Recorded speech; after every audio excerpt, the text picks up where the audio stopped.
Hi everyone, Miss Kramer here again. Now we are on step 3 of our Zentangle pumpkin project, putting it all together. Are you ready? So step 3, you should have your pumpkin ready. You should have your practice sitting in front of you. That's your Zentangle practice that we did in step 2. This was step 1, and now step 3, it's all going to come together.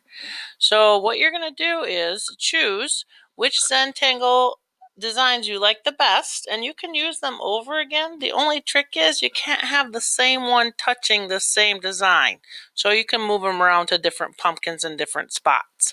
So you're going to be using your warm colors. So I'm using marker. You're going to use your red, orange, and yellow, just like we did in the practice. And then if you need to, and I like to use black to highlight a lot of my designs. So that kind of makes things stand out. So you're welcome to use black as well.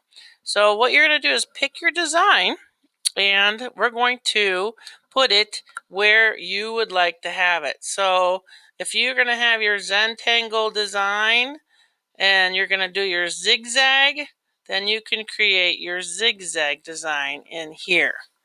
So once you have your designs where you want them, you are then going to add your colors for your red, your yellow, and your orange in each of these sections. And each one of these sections gets a different Zentangle design and different colors. Now, if I really like this one, I can use it again, maybe on this pumpkin over here. But I don't want to use it right next to where I already used it, because then it will turn into kind of a big blob of design, and we don't want to have that. Okay, now I finished my first pumpkin. So I'm going to show you what the next steps will be. So I took the time to finish this for you so you could see a finished one. And then you're going to take and do your Zentangle designs on your other 2 pumpkins. Now you'll notice I colored my stem brown to make it look like a pumpkin and my leaf green. Now, what I'm going to do in the background is I'm actually going to use crayon for the background. So for my cool colors, for the grass, I'm going to use green because it's a perfect cool color for grass. Now, there's actually 2 different colors of green in my crayon box. So I have a dark green and a light green. Now, what I like to do is use the light green first, and I'm going to create the light green and color that in. I'm not going to color all of it, but you can get the idea. So I'm going to color my grass. So I'm just show you what I would do normally. And I just want you to pretend this is the whole thing when I do it. So pretend I colored this whole thing. The whole thing's colored. Now what I'm going to do is take the dark green, and I'm actually going to add little grass blades. So I'm going to take my dark green and make it look like little tiny grasses. This adds what's called a texture to your drawing. So one thing that we work on as artists is trying to create things that look real, or the illusion of being real. And when you add those little grass blades, it makes it look more realistic.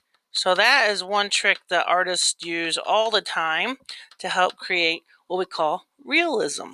So you could do that on all your grass down below. If you can find a light green and a dark green, those 2 will help you make your grass. Now I looked in my crayon box, and I had a crayon box that had 24 crayons in it. So I picked out all the blue and all the purple that I could find in my crayons. And I have 1, 2, 3, 4, 5, 6 colors I can use in the sky. So I have a light blue, a medium blue, and a dark blue. And I have a dark purple, which is called a blue violet. I have just a regular purple called violet, and then I actually have an indigo, which is a darker blue violet. Looks like a really dark purple. It's really a neat color.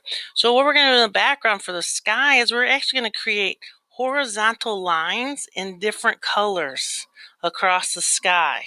So I'm going to show you just to start with, and I'll use the indigo because it's a little bit darker. So what I'm actually going to do is draw a line all the way across. And I'm going to skip. Now you can see I made moon and stars in this one. My other one I don't have moon and stars, so you can do moon and stars if you want to have a night sky. And then you're just going to color this whole section all the way up with this color. And you go around. If you have a moon and star, make sure you go around your moon and star. Don't color over them. Artists never color over what they've already done. So you're just going to color this all the way across. And then your next color you want to have different than this one. So we're going to create what's called a layered look on in the sky. So now I'm going to take my next color. I'm going to do my light blue because I really like this color. And I'm going to draw a line all the way across with my light blue, skipping where I already have something drawn. And I'm going to color this section in now. And this is going to help create just a really cool sky. So it's not a boring sky like all black or all blue. It just adds a little bit more of an artist flair to it, which is what artists like to do. We don't like to do stuff like everybody else. We like to make things a little bit more unique. So I'm going to draw a purple one now all the way across, and I'm going to continue to do that. So you kind of get the idea how I'm just layering my colors and just going across the sky to create that really nice effect. So I'm going to go all the way across. Make sure you don't color over anything that you already have drawn if you happen to have stars or the pumpkin or the leaves in the way, which you will run into since we're doing the sky. So you're just going to do that layered effect all the way across. And you can find as many blues and purples as you can find and use them all. Or you could do a repeat pattern where you do a light blue, a dark blue, and a purple. A light blue, a dark blue, and a purple. So it's totally up to you. Repeat pattern or use every color you have. So I'm going to show you one that's finished so you can see what this is going to look like when it's all done. So here's an example of our finished pumpkin. So see how I have the sky all the way down?